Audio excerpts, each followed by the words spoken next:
초만 해도 세계 각국은 우크라이나를 향한 다양한 지원 방법들을 모색하며 평화를 위한 노력에 애를 쓰고 있었는데요. 그런데 최근 우크라이나를 향한 각 나라의 정서들이 조금씩 변하는 듯한 모양새를 보이는 중입니다. 지난번 한국을 찾았던 우크라이나 측 특사단은 우리 정부의 완곡한 거부 의사를 전달받고 빈손으로 돌아가는 일도 있었는데요. 그런데 우크라이나는 최근 일본에서도 바짝 엎드리며 지원을 요청했다는 사실이 알려져 큰 화제를 모으고 있습니다.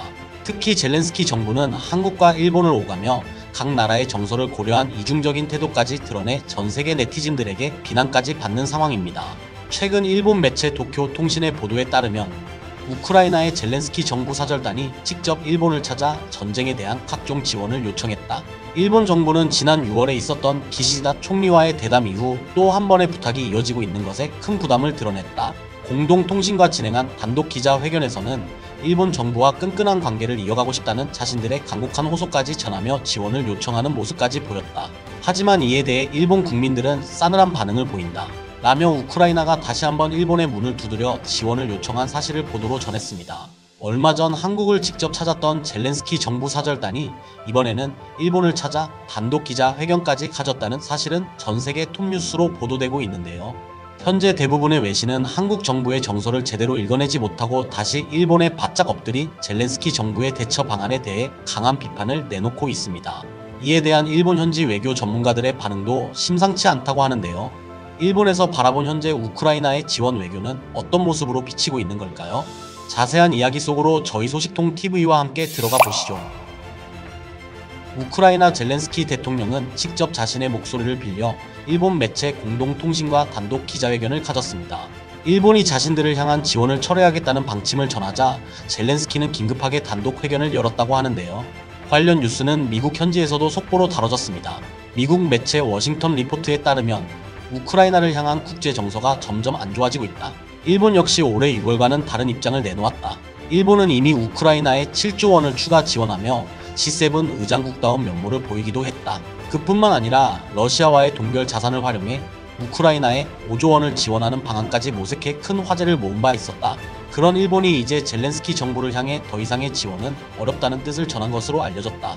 이를 수습하기 위해 우크라이나는 일본을 향한 진심 어린 호소를 쏟아내고 있다. 라며 현재 우크라이나가 마지막 동아줄로 여기고 있는 일본을 향해 강력한 지원 요청을 보내고 있다며 자세한 내용을 보도로 전했습니다. 젤렌스키 대통령은 과거에도 자신이 출범한 각 부처 인사들을 통해 일본에 대한 감사함을 자주 표현해 왔었는데 일본이 베풀어준 은혜를 잊지 않겠다며 러시아와의 전쟁 상황에 가장 큰 힘을 준 나라가 일본이라고 치켜세우기도 했습니다.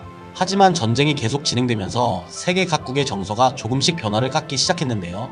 결국 일본도 국민들의 강한 반발을 견디지 못하고 우크라이나를 향한 금전적 지원을 더 이상 검토하지 않겠다는 뜻을 밝히기도 했습니다. 이에 젤렌스키 정부는 크게 당황하며 긴급 기자회견까지 열었던 것이죠. 일본 매체 도쿄 통신은 사안에 대해 자세한 분석을 듣고자 현지 외교 전문가와의 단독 인터뷰를 가졌는데요. 현재 일본의 주요 외교부 활동에 늘 함께하고 있는 해당 전문가는 우크라이나가 취하고 있는 외교에 대해 먼저 깊은 유감을 표명했습니다. 전문가의 발언에 따르면 일본 국민들도 우크라이나의 지원 방안을 검토하는 것을 원하지 않는다. 일본 정부가 국민들 정서를 배반하는 결정을 내릴 리 없다고 본다. 젤렌스키 대통령과 그를 따르는 부처 담당자들은 잘못된 외교를 펼치고 있다는 생각이 들었다. 일본은 우크라이나를 위한 현금 지급기가 아니지 않은가. 올해 들어 우크라이나에 지원한 일본 정부의 예산 지출은 이미 10조 원이 넘는 상태다. 일본 국민들이 이를 용인해준 이유는 우크라이나가 처한 전쟁 상황에 큰 공감을 했기 때문이다. 하지만 최근 그들은 연이어 한국을 방문하는 등 앞뒤가 다른 이중적 외교 작전을 펼치며 큰 신뢰를 잃고 있다. 우크라이나를 바라보는 국민들의 정서도 완전히 뒤바뀐 상황이다. 라며 과거 우크라이나를 위한 다양한 지원을 적극 검토했던 일본 정부도 더 이상 추가 지원을 하지 않겠다고 선언한 배경에 대해 자세히 설명했습니다. 전문가는 한국에도 도움을 요청했던 우크라이나 정부의 태도에 대해서도 지적을 이어갔는데요. 얼마 전 한국을 찾아 우크라이나 특별사절단이 직접 무기 지원을 요청했다고 들었다. 야심차게 한국을 방문한 우크라이나 사절단은 결국 한국에서도 빈손으로 돌아갈 수밖에 없었다. 한국 국민들이야말로 우크라이나 정부의 태도에 큰 실망감을 느꼈을 것이다. 이미 우크라이나 정부 인사들이 일본과 더 적극적인 관계를 맺고 있는 정황들이 여러 차례 드러났기 때문이다. 한국인이 가장 싫어하는 신사 참배까지 하지 않았는가. 이 모든 일들을 다 알고 있는 한국 정부가 우크라이나에 쉽게 지원을 약속하기란 정말 힘든 일이었을 것이다. 라며 일본에 잘 보이기 위한 신사 참배까지 가졌던 우크라이나를 한국이 좋게 봤을 리 없었을 거라는 의견을 내놓기도 했죠. 전문가는 이어 한국이 가장 민감하게 반응하는 문제가 바로 일본과 대치점에 놓여있는 문제들이다. 야스쿠니 신사 참배는 물론이고 독도에 대해 우크라이나 정부가 그동안 해왔던 발언들 모두를 한국은 기억하는 것이다. 게다가 일본을 통한 자신들의 성과를 얻지 못하게 되자 곧바로 한국을 찾아 무기 지원을 요청하는 모습은 전 세계적인 비난을 받아 마땅하다고 본다. 이건 한국을 물로 본 것이나 다름없는 태도다. 결국 한국과 일본 양국을 두고 자신들에게 더 도움이 될 만한 나라가 어디인지 저울질했다는 게 우크라이나 외교 실패의 가장 큰 원인이라고 볼 수 있다. 라며 일본에 손절당하자마자 곧바로 한국을 찾아 무기 지원을 요청했던 우크라이나의 기회주의적 외교 태도에 대해 강한 비판을 전했습니다. 일본 외교 전문가의 발언처럼 우크라이나는 결국 양국 모든 국민들의 강한 비판을 받는 셈이 됐는데요. 국내에서도 우크라이나의 무기 지원을 반대하는 각종 시민단체의 거센 시위들이 벌어지고 있습니다. 한 매체의 보도에 따르면 지역 시민사회단체들이 정부를 향한 우크라이나 군사 지원과 전쟁 개입을 반대하고 나섰다. 전북평화연대 준비위원회는 도청 앞에서 기자회견을 열고 국민의 생명과 평화를 위협하는 우크라이나 군사 지원을 반대한다며 무기 지원과 군인 파견 등 관련 논의 중단을 강력히 촉구한다고 목소리를 높였다. 해당 시민단체는 우크라이나의 무기 지원 요청에 호응하며 전쟁 개입 의향을 숨기지 않는 듯한 정부의 태도는 국민들의 불안감만 증폭시킬 뿐이라며 즉각 지원 철회를 선언하라는 호소문도 내놓았다. 라며 이미 한국 여러 시민단체 역시 우크라이나 정부의 기회주의적 지원 요청 태도에 큰 반감을 드러내고 있는 정황들을 보도로 전했습니다.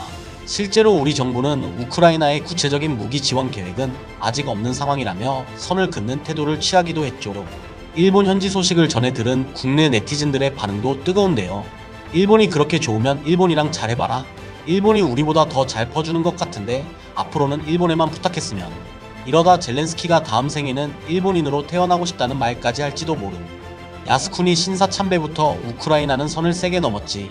당장 도움되는 게 일본이라고 판단해서 벌여왔던 행동들을 우리가 똑똑히 기억하고 있다 등의 반응을 보이며 젤렌스키 정부의 이중적 외교 태도에 부정적인 목소리를 높였습니다. 자신들이 원하지 않는 전쟁으로 아픔을 겪는 국민들의 상처는 어느 나라를 막론하고 가슴 아픈 일인데요. 우크라이나가 한국과 일본을 오가며 간을 보듯 벌이고 있는 외교 행태는 양국 국민들의 정서에도 좋은 점수를 얻지 못하고 있는 상황으로 보입니다. 부디 우크라이나 국민들을 위해서라도 앞으로는 젤렌스키 정부가 계산적 외교 활동은 그만둬야 할